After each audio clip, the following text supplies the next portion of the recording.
Operation mule hunt 2 હેઠળ cyber ક્રાઇમને મોટી સફળતા પ્રાપ્ત થઈ છે। પૂર્વ કચ્છના સાયબર ક્રાઇમ દ્વારા 4 આરોપીઓની ધરપકડ કરવામાં આવી છે। ગાંધીધામમાં મ્યુલ એકાઉન્ટ મારફતે ઠગાઈ કરતી એક ગેંગ ઝડપાઈ છે। 43.93 કરોડના સાયબર ફ્રોડનો પર્દાફાશ કરવામાં આવ્યો છે। 105 બેંક ખાતા મારફતે સાયબર ફ્રોડના રૂપિયાની હેરાફેરી થતી હોવાનું પણ તપાસમાં માલુમ પડ્યું છે। શ્રીલંકા સુધી આ મ્યુલ એકાઉન્ટનું નેટવર્ક ફેલાયાનો પર્દાફાશ થયો છે। ઓનલાઈન ઇન્વેસ્ટમેન્ટ એપીકે ફાઇલ દ્વારા સાયબર ફ્રોડ કરવામાં આવતું હતું। સમન્વય પોર્ટલ પર બેંક ખાતા સાથે જોડાયેલી 90થી વધુ ફરિયાદો મળી હતી। વિવિધ રાજ્યોના બેંક ખાતામાં સાયબર ફ્રોડની ફરિયાદો નોંધાઈ।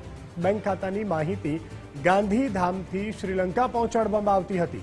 પોલીસે 7 મોબાઈલ જપ્ત કર્યા છે। અન્ય આરોપીઓની શોધખોળ માટે પણ ચક્રો ગતિમાન કરવામાં આવ્યા છે। પૈસાની લાલચમાં આવીને બેંક ડિટેલ ન આપવા માટે પણ પોલીસ દ્વારા લોકોને અપીલ કરવામાં આવી છે। તો ટીવી સ્ક્રીન પર દેખાતા આ આરોપીઓ જે મ્યુલ હન્ટ ઓપરેશન 2.0 અંતર્ગત ઝડપાયા છે, જેઓના નેટવર્ક શ્રીલંકા સુધીના હોવાનું તપાસમાં માલુમ પડ્યું છે।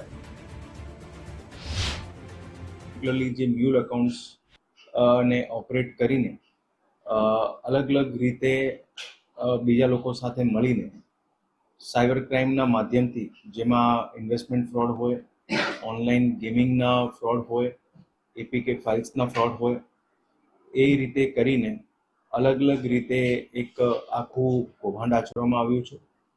જેમાં સાયબર ક્રાઇમની ટીમ દ્વારા આ જે લોકો બધા સંડોવાયેલા હતા એમાં કુલ અત્યાર સુધીમાં 8 લોકોની જે છે ઓળખાણ થઈ છે, જે આ બધા જે મ્યુલ એકાઉન્ટ્સના ઓવરઓલ નેટવર્કમાં સંડોવાયેલા હતા। અત્યાર સુધીમાં જે ટીમ દ્વારા તપાસ કરવામાં આવી છે એમાં કુલ 44 કરોડ જેટલા રકમનું એમાં ઓવરઓલ એકાઉન્ટ્સમાં ટ્રાન્ઝેક્શન મળ્યા છે, જેમાં અત્યાર સુધીમાં કુલ 4 આરોપી પકડવામાં આવેલ છે। ફોરેન કન્ટ્રીની પણ વિગત ધ્યાનમાં આવેલ છે, જેમાં શ્રીલંકાથી પણ જે છે લોકો નેટવર્ક ચલાવતા હતા।